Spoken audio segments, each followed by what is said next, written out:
ಶ್ರೀಮತೆ ರಾಮಾನುಜಾಯ ನಮಃ. ಶ್ರೀಮದ್ ವರವರಮುನಯೇ ನಮಃ. ಶ್ರೀಶೈಲೇಶದಯಾಪಾತ್ರಂ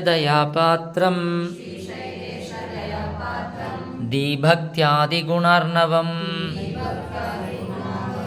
ಯತೀಂದ್ರಪ್ರವಣಂ ವಂದೇ ರಮ್ಯಜಾಮಾತರಂ ಮುನಿಂ. ರಾಮಾನುಜಾರ್ಯ ಸಚ್ಚಿಷ್ಯಂ ಸಾಳಗ್ರಾಮ ನಿವಾಸಿನಂ ಪಂಚಮೋಪಾಯ ಸಂಪನ್ನಂ ವಟುಪೂರ್ಣಂ ಅಹಂ ಭಜೆ. ಶ್ರೀರಾಮಾನುಜ ಯೋಗೀಂದ್ರ ಕ್ಷೀರ ಕೈಂಕರ್ಯ ಶಾಲಿನೇ ನಮೋ ವಟುಕಪೂರ್ಣಾಯ ಮಹನೀಯ ಗುಣಾಬ್ಧಯೇ. ಪಾದುಕೆ ಯತಿರಾಜಸ್ಯ ಕಥಯಂತಿ ಯದಾಖ್ಯಯಾ ತಸ್ಯ ದಾಶರಥೇಃ ಪಾದೌ ಶಿರಸಾ ಧಾರಯಾಮ್ಯಹಂ. ಯೋ ನಿತ್ಯಮಚ್ಯುತ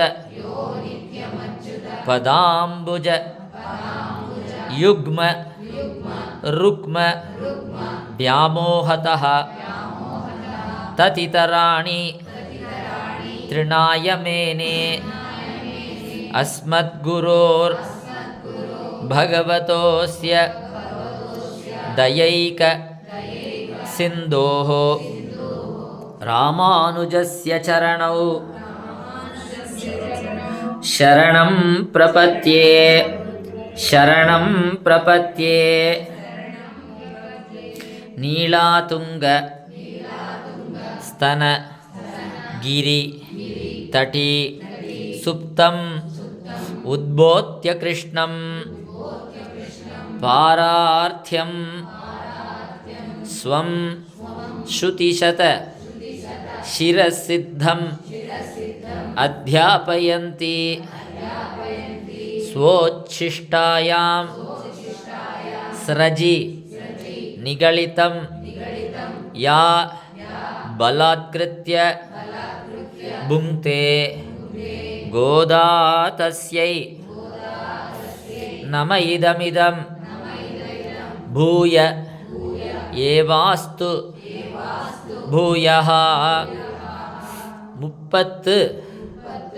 முப்பத்து மூவர் அமரர்க்கு முன் சென்று கப்பம் தவிர்க்கும் கலியே துயில் எழாய் செப்பம் உடையாய் திரள் உடையாய் செற்றார்க்கு வெப்பம் கொடுக்கும் விமலா துயில் எழாய் செப்பன்ன மென்முலை செவ்வாய் சிறு மருங்குல் நப்பின்னை நங்காய் திருவே துயிலழாய் உக்கமும் தட்டொழியும் தந்து உன் மணாளனை இப்போதே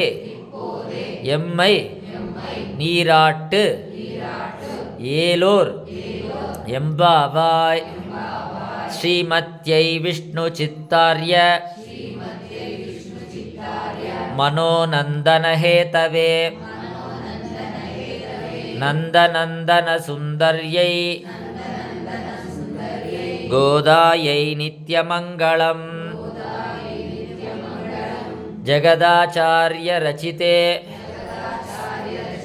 ಶ್ರೀಮದ್ವಚನಭೂಷಣೆ ತತ್ವಜ್ಞಾನಂಚ ತನ್ನಿಷ್ಠಾಂ ದೇಹಿ ನಾಥ ಯತೀಂದ್ರ ಮೇ. ಶ್ರೀಮತೆ ರಮ್ಯಜಾಮಾತೃ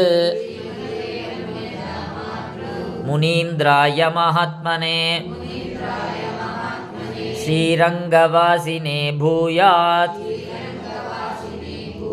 ನಿತ್ಯಶ್ರೀ ನಿತ್ಯಮಂಗಳಂ. ಪೊನ್ನಡಿಯಾಂ ಶಂಕಮಲಂ. ಇವತ್ತು ಮಂತ್ರ ಓಂ ಬ್ರಹ್ಮರಾಕ್ಷಸ ವಿಮೋಚಕಾಯ ನಮಃ. ಬ್ರಹ್ಮರಾಕ್ಷಸ ವಿಮೋಚಕಾಯ ನಮಃ. ಒಂದೇ ನಿಮಿಷ. ಓಂ ಬ್ರಹ್ಮರಾಕ್ಷಸ ಮೋಚಕಾಯ ನಮಃ. ಓಂ ಬ್ರಹ್ಮರಾಕ್ಷಸ ಮೋಚಕಾಯ ನಮಃ. ಬ್ರಹ್ಮರಾಕ್ಷಸ ಅಂದರೆ ಒಬ್ಬರು ಬ್ರಾಹ್ಮಣರ ಹುಟ್ಟಿದರಂತೆ. ಅವರು ಭಾರಿ ಸ್ವಚ್ಛವಾಗಿ ಇರೋದು, ಜ್ಞಾನ ಎಲ್ಲ ಜಾಸ್ತಿ ಎಲ್ಲ ಚೆನ್ನಾಗಿರೋದು, ದೊಡ್ಡ ಪಂಡಿತರಂತ ಹೇಳ್ತಾಯಿದ್ರೆ ಅವರು ತಪ್ಪು ಮಾಡಿದ್ರಂದರೆ ಅವ್ರಿಗೆ ಆ ಜನ್ಮ ಸಿಗುತ್ತೆ.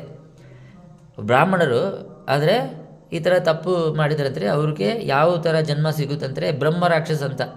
ಆ ಜನ್ಮದಲ್ಲಿ ಮನುಷ್ಯರುಗಳನ್ನು ತಿನ್ನಬೇಕು. ಅವರು ಹೊಟ್ಟೆಗೆ ಊಟ ತಿನ್ನೋಕ್ಕಾಗಲ್ಲ. ಮಾನುಷ್ಯ ಜನ್ಮಗಳು ಇದ್ರಲ್ವ, ಅವರು ಮಾಂಸ ತಿನ್ನಬೇಕು, ಮನುಷ್ಯ ಮಾಂಸ. ಆ ಥರ ಒಂದು ಶಾಪ ಬರುತ್ತೆ. ಅಷ್ಟು ಯಾಕೆ ಅಂದರೆ ಬ್ರಾಹ್ಮಣರು ಅಂದರೆ ಜ್ಞಾನದಲ್ಲಿ ದೊಡ್ಡವರು. ಅವರು ತಪ್ಪು ಮಾಡಬಾರ್ದು. ಅವರು ಮಾಡಿದ್ರಂದರೆ ಈ ಥರ ದೇವರು ಶಿಕ್ಷೆ ಕೊಡ್ತಾರೆ. ಆ ಶಿಕ್ಷೆಯಿಂದ ವಿಮೋಚನ ಮಾಡುವವರು ಈ ರಾಮಾನುಜಾಚಾರ್ಯರು. ಅಂದರೆ ಅಷ್ಟು ಒಳ್ಳೆ ಬುದ್ಧಿಯನ್ನು ಕೊಟ್ಟು ನಮಗೆ ನಮ್ಮ ಒಳಗಡೆ ಇರೋ ಎಲ್ಲ ಕರ್ಮ ಗಲೀಜುಗಳು ಎಲ್ಲ ತೆಗೆದು ನಮ್ಮನ್ನು ಸ್ವಚ್ಛವಾಗಿ ಹಾಕಿ ನಮ್ಮನ್ನು ಒಳ್ಳೆ ಸತ್ಪಾತ್ರವಾಗಿ ಹಾಕ್ತಾರೆ ಅಂತ. ಅದಕ್ಕೋಸ್ಕರ ಈ ನಾಮತನ್ನು ಹೇಳಿ ನಮ್ಮ ಒಳಗಡೆ ಇರೋ ಕೆಟ್ಟದು ಎಲ್ಲತನ್ನು ತೆಗೆದು ನೀವು ಒಳ್ಳೆಯದು ನಮಗೆ ಕೊಡಿ ಅಂತ ಪ್ರಾರ್ಥನೆ ಮಾಡಬೇಕು. ಓಂ ಬ್ರಹ್ಮರಾಕ್ಷಸ ಮೋಚಕಾಯ ನಮಃ. ಓಂ ಬ್ರಹ್ಮರಾಕ್ಷಸ ಮೋಚಕಾಯ ನಮಃ. ಓಂ ಬ್ರಹ್ಮರಾಕ್ಷಸ ಮೋಚಕಾಯ ನಮಃ.